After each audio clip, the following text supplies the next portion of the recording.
Théophile Obenga est un linguiste et historien congolais.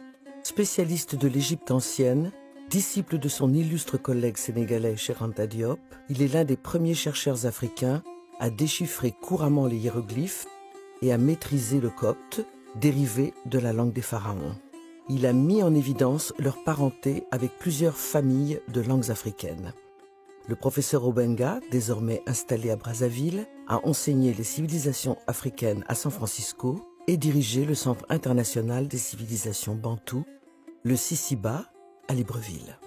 Mon discours s'adresse à l'Afrique, donc ça peut ne pas plaire aux autres, mais je m'adresse essentiellement aux Africains. Vous dites la domination blanche, c'est-à-dire ils ont dominé les Noirs, c'est une affaire de race. Je ne crois pas tout à fait que ça soit exact. Ce n'est pas les Blancs comme tels qui ont envahi l'Afrique noire. Ce sont les intérêts, les groupes d'intérêts, intérêts d'État, intérêts financiers des groupes, etc. C'est eux qui ont eu intérêt à venir, c'est un système à venir coloniser, si vous voulez, l'Afrique. Bon, comme ils sont blancs, on dit, bon, c'est les blancs, tous les blancs. En fait, non, il y a des blancs qui se révoltent aussi contre ce système. Donc, ce n'est pas tout à fait l'affaire des blancs. L'Europe, à part le charbon, ils n'ont rien dans leur sous-sol, absolument rien du tout. Ni cuivre, ni diamant, ni or, ni fer, ni uranium, ni tungstène, ni colbate, il n'y a strictement rien. Bon, ils ont cassé leur forêt depuis le Moyen-Âge. Ils n'ont presque plus de forêt, de bois. Alors, du coup, ils viennent, soit en Amazonie, casser la forêt, soit sur le continent africain, casser la forêt, tuer les éléphants, prendre de l'or, du diamant. Ils sont les premiers producteurs du diamant au monde, à Anvers, alors qu'il n'y a même pas un seul grain de diamant en Belgique. Anvers devient la capitale du diamant. Ils prennent ça en Afrique.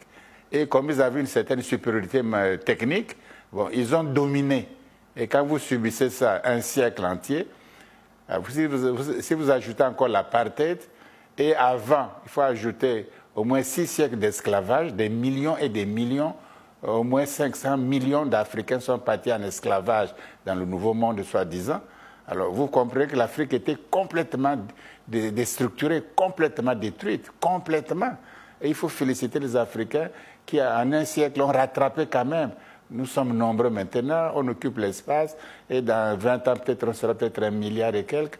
Donc, on a quand même, on n'est pas éliminé. Parce qu'on peut être éliminé. Les Indiens ont été éliminés en Amérique du Nord. Ils vivent dans les réserves aujourd'hui, dans un pays de démocratie.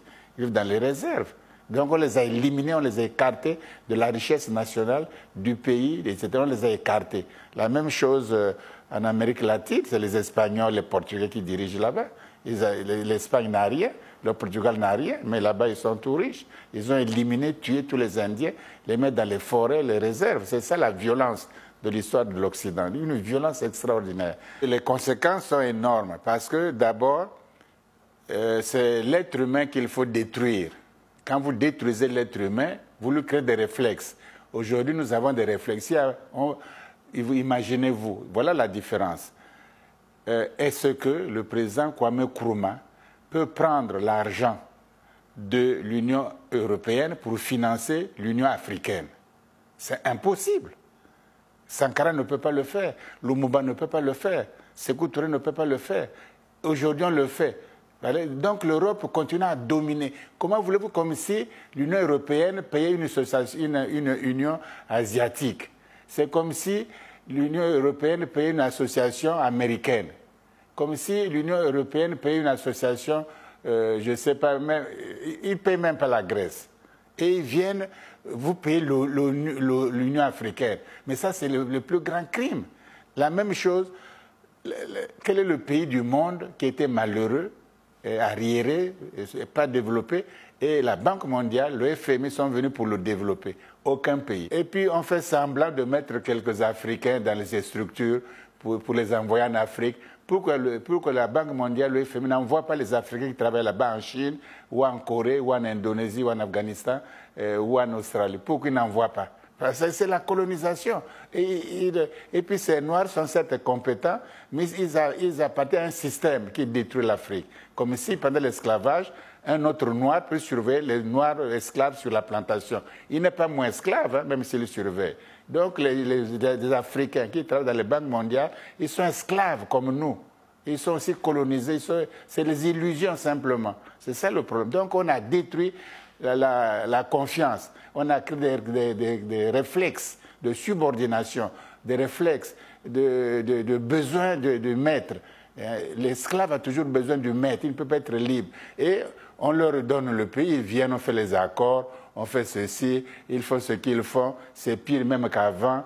Ils font des programmes d'ajustement structurel, ils viennent dire voilà, on va vous faire vos programmes, on va vous financer, on va vous endetter. Et c'est comme que les pays ont été d'abord colonisés, voyez-vous, donc quand même esclaves, colonisés, et aujourd'hui, c'est les pays les plus pauvres. Aujourd'hui, tu crois que Kwame Nkrumah serait au pouvoir et il aurait regardé le Mozambique, l'Afrique australe dans l'inondation sans réagir?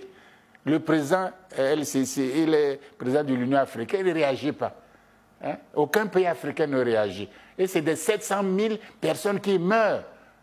Et on ne sait pas. Si c'était, par exemple, aux États-Unis, même les Noirs auraient contribué pour donner l'argent là-bas. Si c'était au Canada, les Noirs auraient contribué pour donner l'argent. Mais leurs propres frères meurent là. Il y a pas de. L'Union africaine ne fait strictement rien du tout de saillant, de visible et d'important. Ils ne se rendent même pas compte là-bas. Quand il y a les petites élections dans un petit pays, l'Union africaine envoie des délégués, hein, qui sont souvent corrompus aussi.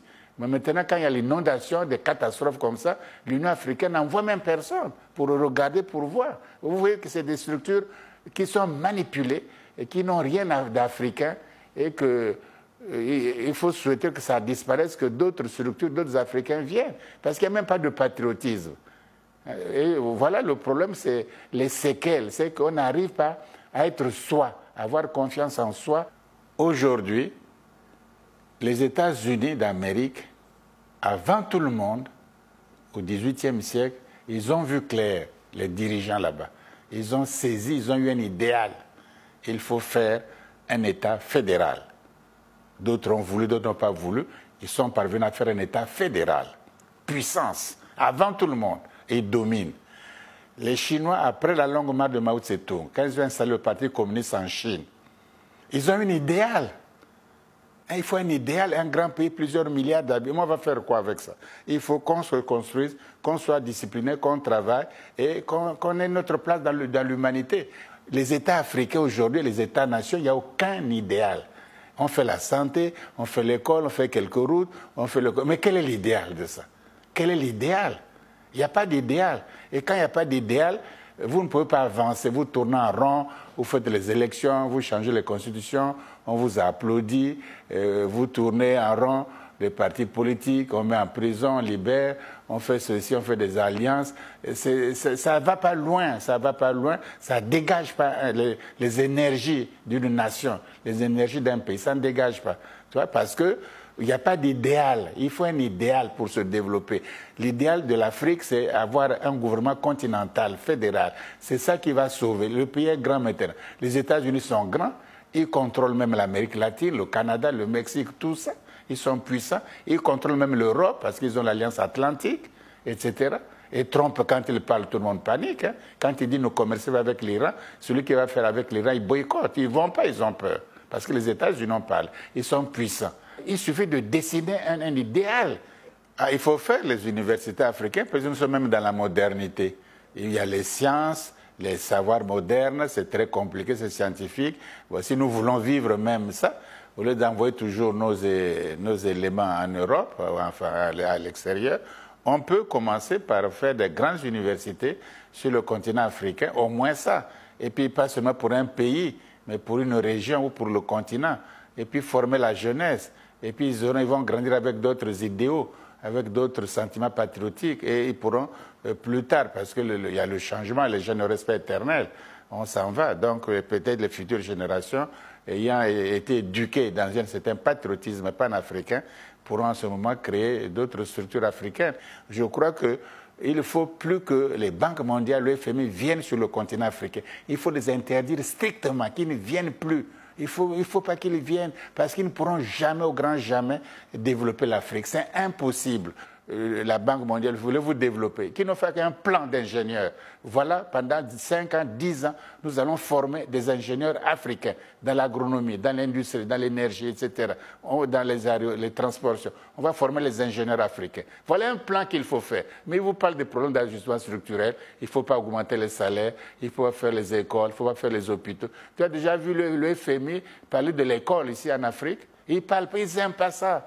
Il vous parle des programmes d'agriculture, on va donner les aides agricoles, mais vous voyez bien que vous ne pouvez pas vous développer en faisant un champ de maïs. Hein.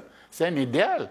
Je crois que ce faisant, et les Africains trouvent que c'est méchant, c'est violent, on ne respecte. Non, ce n'est pas ça. Chacun défend ses intérêts.